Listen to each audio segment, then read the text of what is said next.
नमस्कार, आप देख रहे हैं बीसीसी न्यूज। मैं हूं रमा धीमान। आइए बुलेटिन की शुरुआत करें, लेकिन उससे पहले हेडलाइंस।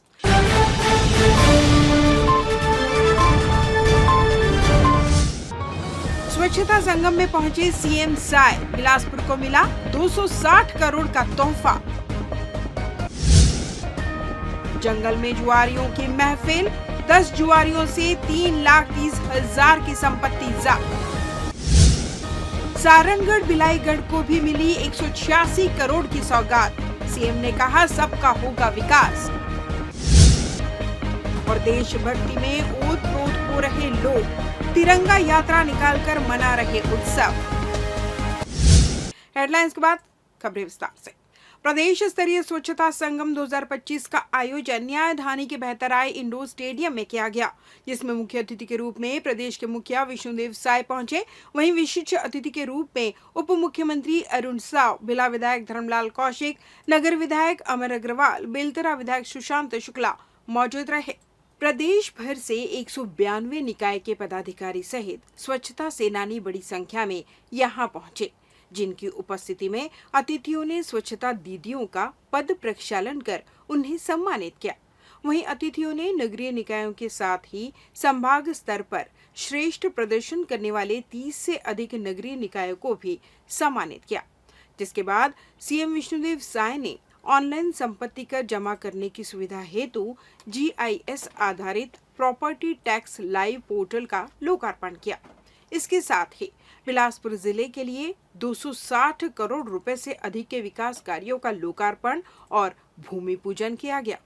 इसके अंतर्गत सीएम विष्णुदेव साय ने बिलासपुर जिले में विभिन्न विभागों के 63 करोड़ 57 लाख रुपए से अधिक की लागत के 24 निर्माण और विकास कार्यों का लोकार्पण के साथ 197 करोड़ रुपए से अधिक की लागत के 25 कार्यों का भूमि पूजन किया। साथ ही विभिन्न योजनाओं के हितग्राहियों को सामग्री और चेक का वितरण भी किया। नगरीय प्रशासन विभाग द्वारा स्वच्छता संगम 2025 का आयोजन यहाँ पर किया गया था और आज स्वच्छता दीदियों को हम लोग अपने हाथों से उनका पैर धोकर सम्मान किए हैं, क्योंकि स्वच्छता में उन्हीं लोगों का सबसे ज़्यादा मेहनत रहता है, परिश्रम रहता है और वे लोग वास्तव में हकदार हैं। और इस समय छत्तीसगढ़ का बहुत अच्छा प्रदर्शन रहा।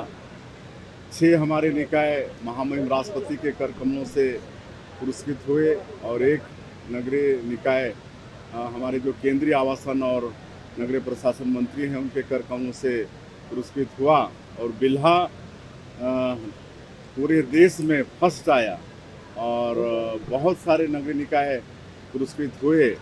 तो हमको लगता है कि छत्तीसगढ़ के इतिहास में पहली बार स्वच्छता के क्षेत्र में इतना अच्छा काम हुआ है और इसके लिए हम हमारे जो डिप्टी सीएम और नगरीय प्रशासन विभाग के मंत्री हैं श्री अरुण साव जी, उनके पूरे विभाग और जितने हमारे 192 नगरीय निकाय क्षेत्र हैं वहाँ के महापौर, नगर पालिका, नगर पंचायत के अध्यक्ष, वहाँ के सीएमओ, वहाँ के पार्षद और स्वच्छता दीदी, स्वच्छता मित्र सबको बहुत बहुत बधाई शुभकामनाएं देते हैं। साथ में नागरिकों को भी बधाई धन्यवाद देते हैं, कहे कि उनके सहयोग के बिना भी ये सब संभव नहीं हो पाता और आगे और छत्तीसगढ़ में स्वच्छता के क्षेत्र में अच्छा काम हो, इसके लिए आज विशेष प्रोत्साहन राशि की भी घोषणा किए।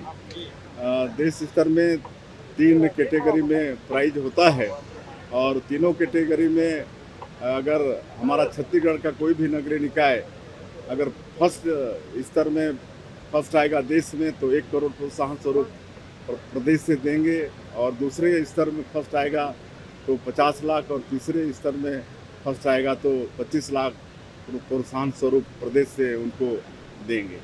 आपको बता दें कि स्वच्छ सर्वेक्षण 2024-25 में उत्कृष्ट प्रदर्शन करने वाले 7 नगरीय निकायों को नई दिल्ली में राष्ट्रपति द्रौपदी मुर्मू के कर कमलों से पुरस्कृत होने का गौरव प्राप्त हुआ है।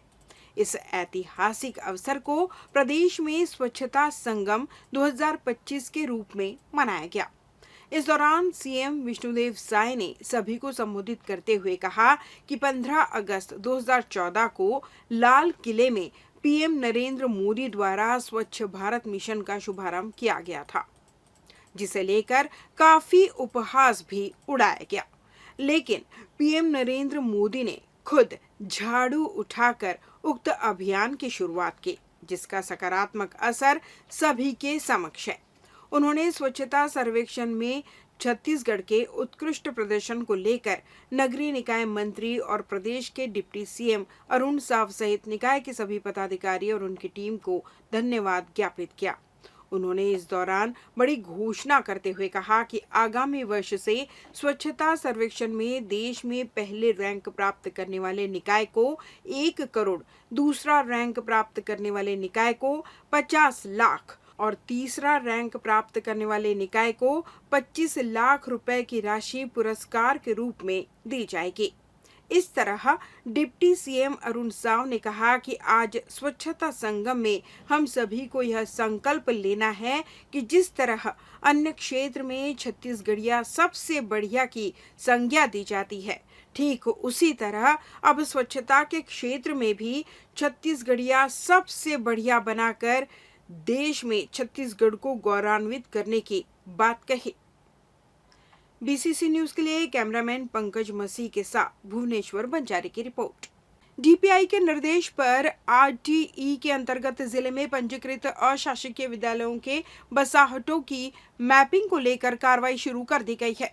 इसके तहत जिला शिक्षा अधिकारी के निर्देश पर स्वामी आत्मानंद महारानी लक्ष्मीबाई स्कूल में नोडल अधिकारियों की बैठक बुलाई गई, जहां वेबसाइट से संबंधित विभिन्न जानकारी विभाग प्रमुख के द्वारा सभी नोडल अधिकारियों को दी गई। वहीं स्कूलों के बस हाटों के अनुरूप मैपिंग में उचित परिवर्तन करने टिप्स भी दिए गए। इस दौरान नोडल अधिकारियों को बताया गया कि निजी स्कूलों के निर्धारित सीमा में आने वाले बसाहटों का चिन्हांकित कर उसकी उचित जानकारी 31 अगस्त तक शासन को उपलब्ध कराना है, जिसका अंतिम प्रकाशन 1 सितंबर तक किया जाएगा। बसाहटों के निवासियों द्वारा प्रशासन के विरुद्ध अभियोजन 9 सितंबर तक स्वीकार किए जाएंगे। वहीं उक्त अभियोजन के निराकरण के लिए 16 सितंबर तक का समय निर्धारित किया गया है। उक्त प्रक्रिया को पूर्ण रूप से पारदर्शिता लाने लगातार विभाग नोडल अधिकारियों को उचित मार्गदर्शन दे रहा है। वहीं शिक्षा विभाग ने यह भी स्पष्ट किया कि किसी भी प्रकार की व्यवहारिक दिक्कत आने पर भी वह खंड प्रमुख से संपर्क कर अपनी समस्या का समाधान प्राप्त कर सकेंगे। जी, आज आरटी प्रचार्य नोडल प्रचार्यों की बैठक आयोजित की गई है। टीपीआई के निर्देशानुसार एक पत्र प्राप्त हुआ है, जिसके अनुसार सभी अशासकीय शालाओं की मैपिंग का कार्य पूर्ण किया जाना है, जिसकी 10 अक्टूबर तक ये कार्य चलेगा, जिसमें 31 सितंबर तक 31 अगस्त तक सभी नोडल प्राचार्यों द्वारा अशासकीय शालाओं के बसाहटों का चिन्हांकन का कार्य किया जाना है। उसके बाद फिर जो अभ्यावेदन प्राप्त होंगे उसका निराकरण करना है। फिर लास्ट जो निराकरण जिला शिक्षा अधिकारी द्वारा निर्णय के आधार पर किया जाएगा। चकरभाटा थाना पुलिस ने त्वरित कार्रवाई करते हुए लूटपाट के 2 अलग-अलग मामलों में 4 आरोपियों को घटना के कुछ ही घंटों में गिरफ्तार कर लिया। पुलिस ने आरोपियों के कब्जे से एक सफेद रंग की इनोवा कार, एक बजाज पल्सर बाइक और नगद 3000 रुपए बरामद किए। गिरफ्तार आरोपियों में शैलेंद्र ध्रुव 25 वर्ष और अनुराग गोस्वामी 19 वर्ष दोनों निवासी जोगीपुर रहेंगी थाना चकरभाटा, विक्रम यादव 27 वर्ष निवासी इमलीडीह तेलीबांधा रायपुर तथा दीपक दास मानिकपुरी 22 वर्ष निवासी पीडब्ल्यूडी कॉलोनी बलौदा बाजार शामिल है। घटना 9 और 10 अगस्त 2025 के दरमियानी रात की है। चकरभाटा बिजली ऑफिस के पास इनोवा कार सवार चारों आरोपियों ने प्रार्थी बलराम मड़ावी से एक बजाज पल्सर बाइक लूट ली। इसके बाद उसी बाइक से आरोपियों में से 2 ने वाणीराव पेट्रोल पंप रहंगी के पास प्रार्थी शिव कुमार सूर्यवंशी से 9000 रुपए लूट लिए।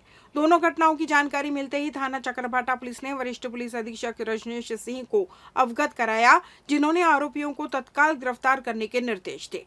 वरिष्ठ अधिकारियों के मार्गदर्शन में अतिरिक्त पुलिस अधीक्षक एससीयू अनुज कुमार और नगर पुलिस अधीक्षक चकरभाटा रश्मित कौर चावला के निर्देशन पर थाना प्रभारी उत्तम साहू ने विशेष टीम गठित की। टीम ने तकनीकी व मानवीय संसाधनों का उपयोग करते हुए आरोपियों की तलाश शुरू की और कुछ ही घंटों में चारों को गिरफ्तार कर लिया। पूछताछ में आरोपियों ने दोनों घटनाओं में लूट की बात स्वीकार की। पुलिस ने आरोपियों के खिलाफ बीएनएस की धारा 309(6) के तहत अपराध पंजीबद्ध कर उन्हें न्यायिक रिमांड पर जेल भेज दिया। चकरभाटा थाना पुलिस ने तेज कार्रवाई करते हुए चोरी के एक मामले में आरोपी को गिरफ्तार कर 50,000 रुपए कीमती मशरूका बरामद किए। गिरफ्तार आरोपी वीरेंद्र विश्वकर्मा निवासी हिर्री माइंस थाना चकरभाटा है। पुलिस के अनुसार 10 अगस्त को प्रार्थना दुर्गा कौशिक ने रिपोर्ट दर्ज कराई कि 9 अगस्त को वह बच्चों के साथ भाई को राखी बांधने ग्राम परिषद आ गई थी। वापसी घर की खिड़की टूटी और अलमारी का ताला टूटा मिला। अलमारी से एक सोने का लॉकेट, 2 सोने के टॉप्स, 10 सोने के मोती और 5,000 नगद सहित कुल 50,000 रुपए का सामान चोरी हो चुका था। थाना प्रभारी उत्तम साहू की टीम ने सीसीटीवी फुटेज खंगालकर आरोपी की पहचान की। आरोपी ने पूछताछ में अपराध कबूलते हुए चोरी का सामान बरामद कराया। पुलिस ने आरोपी को न्यायिक रिमांड पर भेज दिया है। विजयनगर गली नंबर 7 में आदतन बदमाशों ने मारपीट की घटना को अंजाम दिया है। जानकारी के अनुसार कपड़ा व्यापारी सिब्बू गुप्ता खाना खाकर घर में सो रहे थे, तभी अटल आवास निवासी नीलेश गंगोत्री, बिक्कू भारती, भूरू व उनके साथी गाली गलौज करते हुए दरवाजे पर पथराव करने लगे। शोर सुनकर जैसे ही सिब्बू ने दरवाजा खोला, नीलेश और बिक्कू ने लोहे के धारदार चापड़ से उनके सिर पर वार कर दिया, जिससे वे लहूलुहान होकर गिर पड़े। आरोपी घर में घुसकर तोड़फोड़, पथराव, अश्लील गालियां और जान से मारने की धमकी देते रहे। बीच बचाव में आए मोहल्लेवासी अजय साहू, सिमरन, बिट्टू और लक्ष्मी प्रसाद को भी बेरहमी से पीटा। आरोपियों ने बिट्टू का मोबाइल तोड़ दिया और सिर फोड़ दिया, जबकि अजय साहू के गले से सोने की चेन गिर गई। हमलावरों ने महिलाओं से भी मारपीट की, जिससे उन्हें चोटें आई। पुलिस की कार्रवाई। सिब्बू गुप्ता की रिपोर्ट पर तोरवा पुलिस ने नीलेश सोनकर, विक्की, भूरू और अन्य के खिलाफ भारतीय न्याय संहिता की धारा 115 हत्या का प्रयास, 296 घर में घुसकर अपराध, 351 तथा धारा 235 और संहिता की लागू सीमा व प्रधानता के तहत मामला दर्ज किया है। पुलिस ने कुछ आरोपियों को गिरफ्तार भी कर लिया है। रतनपुर पुलिस ने जुआ के खिलाफ एक बड़ी कार्रवाई करते हुए 10 जुआरियों को रंगे हाथों पकड़ने में सफलता हासिल की। यह कार्रवाई ग्राम चपोरा चापी बांध के पास जंगल में की गई, जहां भारी संख्या में लोग ताश के पत्तों पर दांव लगा रहे थे। पुलिस ने मौके से 83,030 रुपए नगद, एक मोबाइल फोन, 5 मोटरसाइकिल, 52 पत्ती ताश, 1 कंबल और 1 बोरी पानी पाउच समेत कुल करीब 3,33,030 रुपए मूल्य का सामान जब्त किया है। पुलिस को गुप्त सूचना मिली थी कि चपोरा चापी बांध के जंगल में जुआरी भारी मात्रा में इकट्ठा होकर जुआ खेल रहे हैं। वरिष्ठ अधिकारियों को सूचना देने के बाद उनके दिशा निर्देश पर थाना प्रभारी निरीक्षक नरेश कुमार चौहान के नेतृत्व में एक विशेष टीम का गठन किया गया। टीम ने योजनाबद्ध तरीके से घेराबंदी कर रेड की और 10 आरोपियों को मौके से गिरफ्तार किया।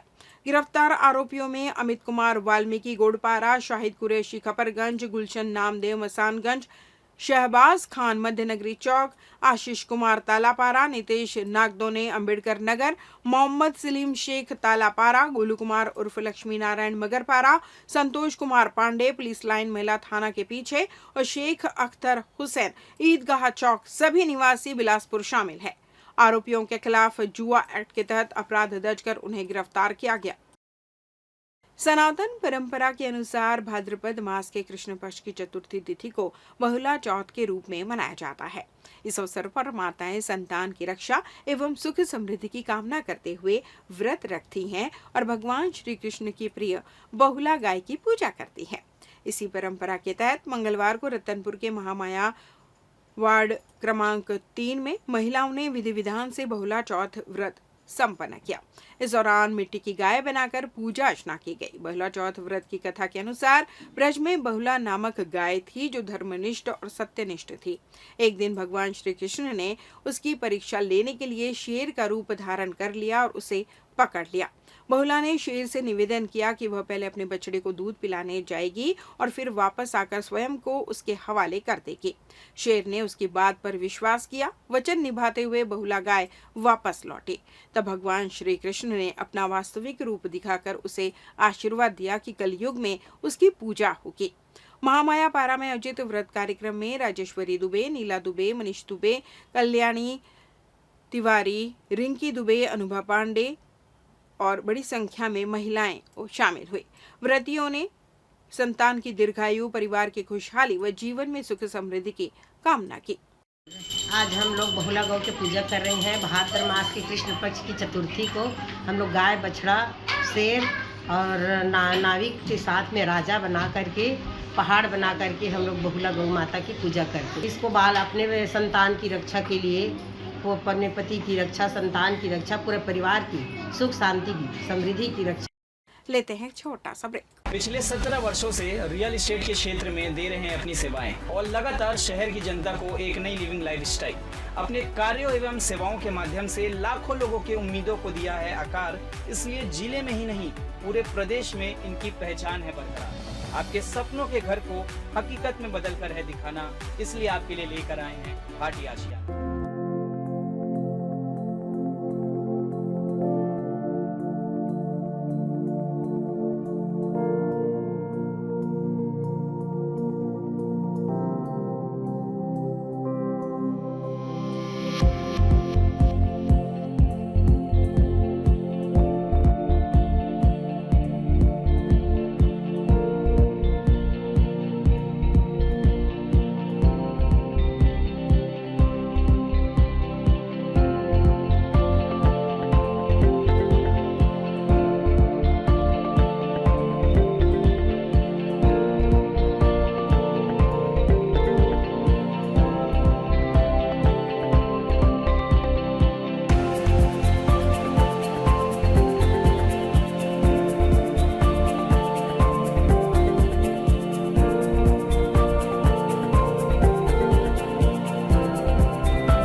ब्रेक के बाद आपका स्वागत है। बढ़ते हैं अगली खबर की ओर। सारनगढ़ बिलाईगढ़ जिले को मुख्यमंत्री विष्णुदेव साय ने 186 करोड़ रुपए के विकास कार्यों की सौगात दी। मुख्यमंत्री ने लोकार्पण और भूमि पूजन के साथ साथ कई नई घोषणाएं भी की। सारनगढ़ में आयोजित भव्य कार्यक्रम में मुख्यमंत्री विष्णुदेव साय ने 96 करोड़ रुपए के लोकार्पण और 90 करोड़ रुपए के भूमि पूजन कर जिले को नई विकास परियोजनाओं का तोहफा दिया। इसके साथ ही 13 करोड़ रुपए के अतिरिक्त जन सुविधा कार्यों की भी घोषणा की गई, जिनमें गौरव पथ, गार्डन निर्माण, पीजी कॉलेज भवन, इंडोर स्टेडियम का जीर्णोद्धार, छात्रावास मरम्मत, जिला अस्पताल में नए कक्ष और बस स्टैंड विस्तार जैसे प्रोजेक्ट शामिल हैं। मुख्यमंत्री ने कहा कि महतारी वंदन योजना के तहत प्रदेश की 70 लाख महिलाओं को आर्थिक सहायता दी जा रही है। साथ ही प्रधानमंत्री आवास योजना, धान खरीद, तेंदुपत्ता दर वृद्धि, भूमिहीन मजदूरों को सहयोग और श्री राम लला दर्शन योजना जैसी योजनाएं जनता के जीवन में बदलाव ला रही हैं। हालांकि उनके दौरे में एक तकनीकी बाधा भी आई। हेलीकॉप्टर में खराबी के कारण उन्हें 45 मिनट इंतजार करना पड़ा और फिर सड़क मार्ग से सारनगढ़ पहुंचकर कार्यक्रम पूरा किया। मुख्यमंत्री ने कहा कि ये विकास कार्य न सिर्फ शहर बल्कि ग्रामीण क्षेत्रों की तस्वीर भी बदलेंगे। सारनगढ़ में 146 करोड़ रुपए के विकास कामों का लोकार्पण और भूमि पूजन का कार्यक्रम संपन्न हुआ। मैं पूरे जिला वासियों को इसके लिए बहुत बहुत बधाई और शुभकामना देता हूं। सारनगढ़ बिलाईगढ़ नया जिला का निर्माण हुआ है और आज हम लोग सरकार में आते के साथ 186 करोड़ का सौगात दिए हैं। इससे निश्चित रूप से जिले में विकास का काम होंगे। और आज भारत माता चौक से गढ़ चौक होते हुए कोसीर तक गौरव पथ निर्माण की मांग आई थी जिसके लिए 5 करोड़ रुपए की घोषणा किए हैं। नगर पालिका सारंगढ़ में गार्डन निर्माण के लिए 1 करोड़ की घोषणा किए हैं। सारंगढ़ में पीजी कॉलेज भवन निर्माण हेतु बहुत जीर्ण हो गया है, इसके लिए 3 करोड़ राशि की घोषणा हुई है। और इंडोर स्टेडियम सारंगढ़ का जीर्णोद्धार के लिए 2.5 करोड़ रुपए की घोषणा किए हैं। और राष्ट्रीय राजमार्ग में रेंज ऑफिस के पास जो पुलिया है बहुत संकीर्ण है, पुराना है, और नेशनल हाईवे भारत सरकार को उसका प्रस्ताव गया है 2 करोड़ का, उसको भी प्रयास करके उसको भी स्वीकृति कराएंगे। और 3 और काम माननीय प्रभारी मंत्री जी ने याद दिलाया है, तो उसके लिए भी घोषणा यहाँ पर हुई है। मैं फिर से एक बार जिले के निवासियों को बहुत बहुत बधाई। रायगढ़ जिला कांग्रेस कार्यालय में छत्तीसगढ़ कांग्रेस की सहप्रभारी जरीता लेथफलांग ने कांग्रेस पदाधिकारियों और कार्यकर्ताओं की बैठक ली। बैठक में उन्होंने बेलगाम अधिवेशन के तहत चर्चा की और बताया कि यह पूरा वर्ष संगठन को मजबूत करने के लिए समर्पित रहेगा। बैठक में जरीता लेथफलांग ने कहा, कांग्रेस बूथ स्तर, मंडल कार्यकारिणी और सेक्टर स्तर पर बैठकें आयोजित की जाएंगी तथा नई कार्यकारिणी का गठन किया जाएगा। उन्होंने बताया कि बड़ी संख्या में कांग्रेस जन विभिन्न पदों के लिए आवेदन कर रहे हैं, जो संगठन के प्रति उनकी प्रतिबद्धता और सक्रियता का प्रमाण है। बैठक में उन्होंने कार्यकर्ताओं को स्पष्ट संदेश दिया कि कांग्रेस का असली बल उसकी जमीनी कार्यकर्ताओं में है, इसलिए सभी को जनता के बीच जाकर पार्टी की विचारधारा, नीतियों और कार्यक्रमों को घर घर तक पहुंचाना चाहिए। उन्होंने कहा कि कांग्रेस की विचारधारा आज भी लोगों के दिल और दिमाग में गहराई से जुड़ी हुई है और यही जुड़ाव संगठन की सबसे बड़ी ताकत है। जरीता लेथफलांग ने कार्यकर्ताओं से अपील की कि वे एकजुट होकर काम करें, अनुशासन बनाए रखें और जनहित के मुद्दों को प्राथमिकता दें।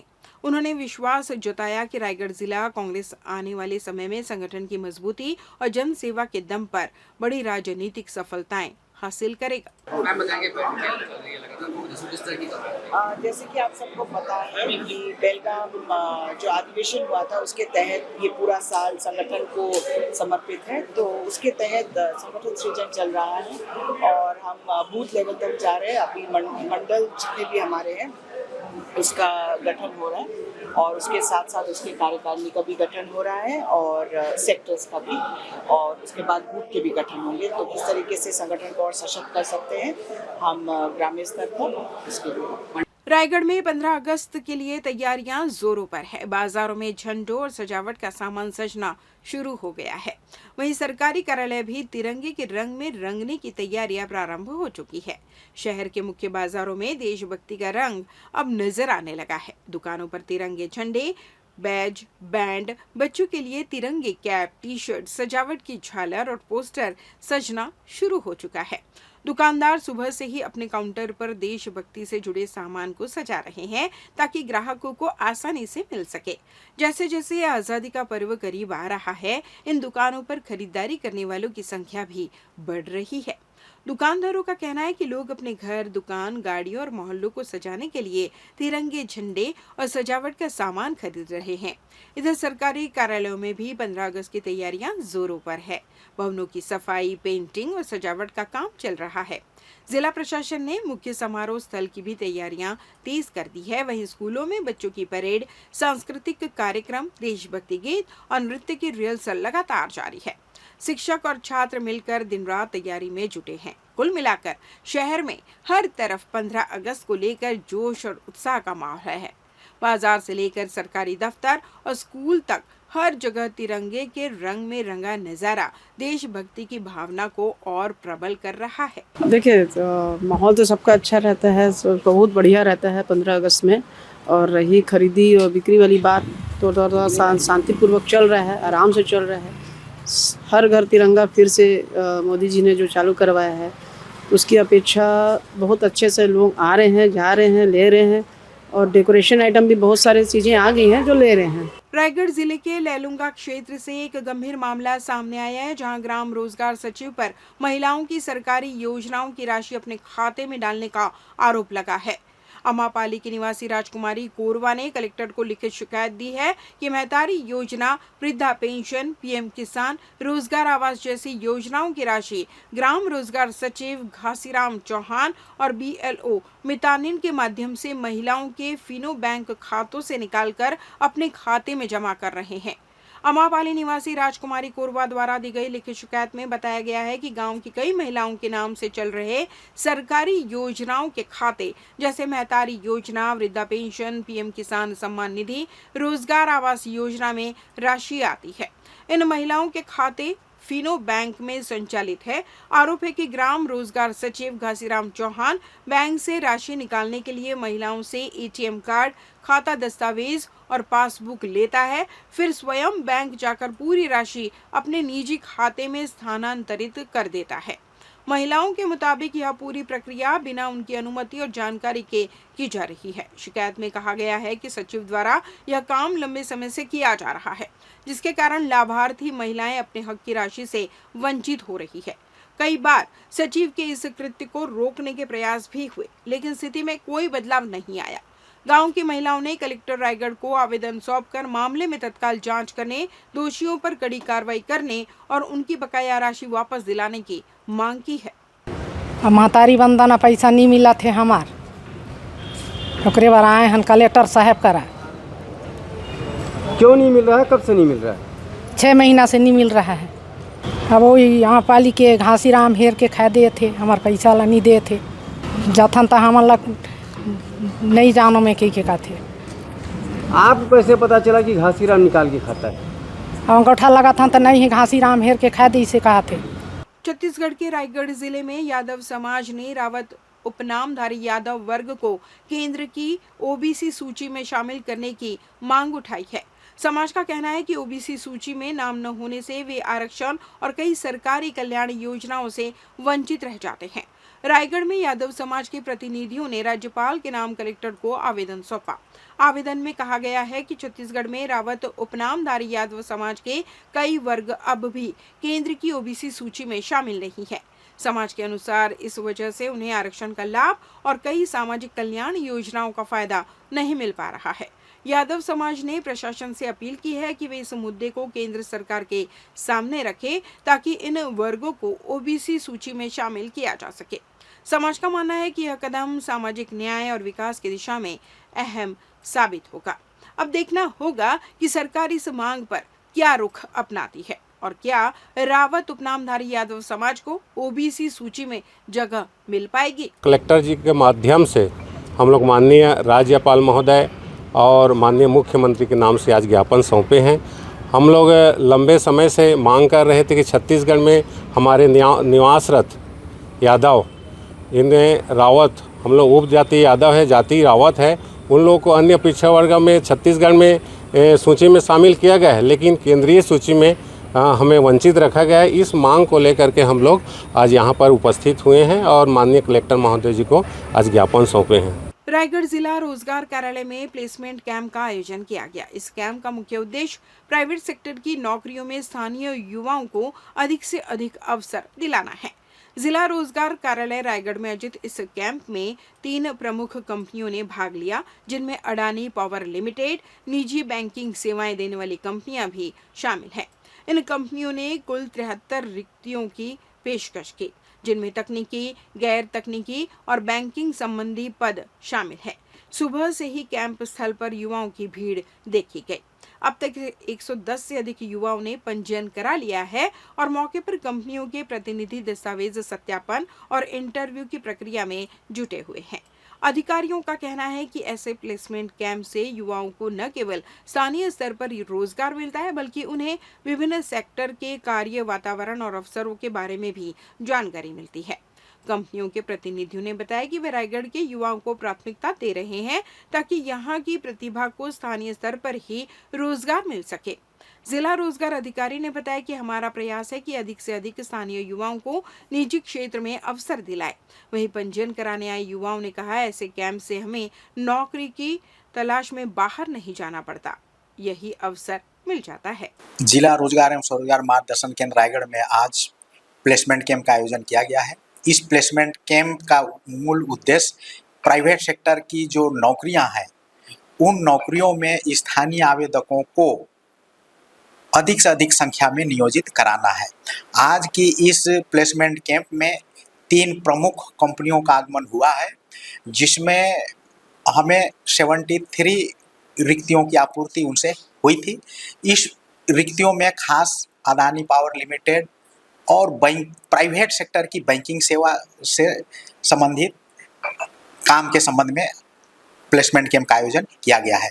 अभी तक 110 से अधिक आवेदकों ने साक्षात्कार के लिए पंजीयन करा चुके हैं और कंपनी के प्रतिनिधि उपस्थित हो चुके हैं। साक्षात्कार की प्रक्रिया जारी है। शहर के वार्ड क्रमांक 37 नया पारा और वार्ड क्रमांक 38 देवार पारा सोनकर पारा में स्थित AVN रेसिडेंसी होटल पर गंभीर आरोप लगे हैं। स्थानीय निवासियों ने होटल के खिलाफ लिखित शिकायत दर्ज कराते हुए दावा किया है कि यह जगह लंबे समय से अनैतिक और आपराधिक गतिविधियों का अड्डा बनी हुई है, जिससे आसपास के लोगों की शांति और सुरक्षा खतरे में है। शिकायत में बताया गया कि होटल का संचालन अभिषेक अग्रवाल द्वारा किया जा रहा है और होटल प्रबंधन ने 15-20 ऐसे लोगों को नियुक्त कर रखा है जो कथित तौर पर उसके अवैध गतिविधियों में शामिल है। देर रात तक यहां संदिग्ध व्यक्तियों का जमावड़ा रहता है।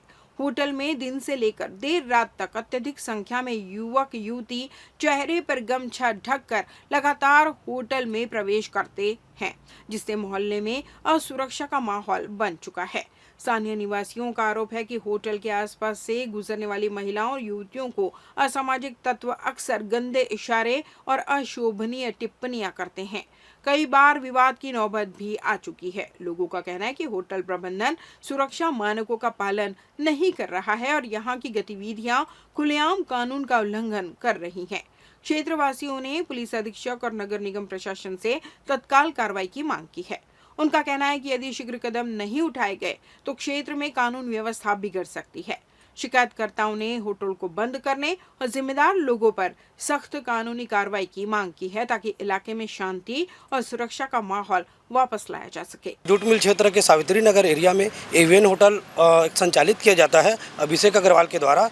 वहाँ कई ऐसे कुकर्म कृत्य किए जाते हैं जो बेहद निंदनीय है। आए दिन वहाँ नाबालिग लड़के के द्वारा होटल में मिलन समारोह किया जाता है जो बेहद गंदा कृत्य है ना, जिसके खिलाफ में आज हम सभी कोई आकर के समस्त पार्षदगण आवेदन प्रस्तुत किए हैं और हम निष्पक्ष जांच की मांग किए हैं। और अगर जांच पाया जाता है, अगर वहाँ कुकर्म कृत्य या अन्यथा कुछ भी गलत कृत्य किया जाता है, अगर पाया जाता है तो उसके खिलाफ में कार्रवाई करें और जल्द से जल्द उस होटल को बंद करने का कष्ट करें। अन्यथा हम सभी पार्षदगण उसका पुरजोर विरोध कर वहां धरना प्रदर्शन कर हम उस होटल को बंद करवाएंगे आगे चल के। स्वतंत्रता दिवस के पूर्व शहर में देशभक्ति का अद्भुत नजारा देखने को मिला। संस्कार पब्लिक स्कूल, विप्र फाउंडेशन और नव निर्माण संकल्प समिति के संयुक्त तत्वाधान में भव्य तिरंगा यात्रा का आयोजन किया गया, जिसने पूरे शहर को राष्ट्रभक्ति के रंग में सराबोर कर दिया। कार्यक्रम की शुरुआत स्थानीय नटवर स्कूल से हुई। हाथों में तिरंगा लिए हजारों लोग, बच्चे, बुजुर्ग और युवा जोश और उत्साह से लबरेज होकर शामिल हुए। यात्रा शहर के मुख्य मार्गों से गुजरते हुए पुनः नटवर स्कूल में संपन्न हुई। इस दौरान मार्ग के दोनों ओर खड़े लोग यात्रा का स्वागत करते नजर आए। गुरु नानक स्कूल के बच्चों के साथ साथ कई अन्य विद्यालयों के छात्र छात्राओं ने भी इस यात्रा में बढ़ चढ़ कर भाग लिया। हर ओर भारत माता की जय और वंदे मातरम का गगनभेदी नारे गूंज रहे थे। मुख्य चौक चौराहों पर देशभक्ति गीतों की धुन पर स्कूली बच्चे और प्रतिभागियों ने जमकर नृत्य किया, जिससे वातावरण पूर्ण रूप से देशभक्ति में रंग गया। आयोजन समिति के सदस्यों ने बताया कि यह तिरंगा यात्रा राष्ट्रीय ध्वज के सम्मान और जन में देशभक्ति का जज्बा लगाने के उद्देश्य से निकाली गई। समिति का मानना है कि ऐसे आयोजनों से नई पीढ़ी में राष्ट्र प्रेम, एकता और भाईचारे की भावना प्रबल होती है। यात्रा में बड़ी संख्या में शहरवासी, सामाजिक संगठन, व्यापारी प्रतिष्ठान और विभिन्न संस्थाओं के प्रतिनिधि भी शामिल हुए। इस आयोजन ने न केवल शहरवासियों के मन में देशभक्ति की चिंगारी को प्रज्वलित किया, बल्कि स्वतंत्रता दिवस से पहले ही पूरे रायगढ़ को उत्सवमय बना दिया। संस्कार पब्लिक स्कूल, विप्र फाउंडेशन और नव निर्माण संकल्प समिति के द्वारा तिरंगा यात्रा का आयोजन किया गया है, जिसमें गुरु नानक स्कूल रायगढ़ के वासी, सभी सामाजिक संस्थाएं, सभी जितने भी व्यावसायिक संस्थाएं हैं, व्यापारीगण हैं, सभी शामिल हुए हैं और देशभक्ति का जज्बा जगाने के लिए, तिरंगे के सम्मान के लिए ये यात्रा निकाली गई है। ये नटवर स्कूल मैदान से आरंभ हुई थी, जो पूरा शहर भ्रमण करके इसमें हंडी चौक, गद्दी चौक, सत्युड़ी चौक, गौरसिंह मंदिर चौक, सुभाष चौक गांधी पुतला चौक, स्टेशन चौक और वापस नटवर स्कूल में समाप्त हो। इस बुलेटिन में बस इतना ही। अगले बुलेटिन में आपसे होगी फिर मुलाकात, तब तक मुझे दीजिए विदा। नमस्कार।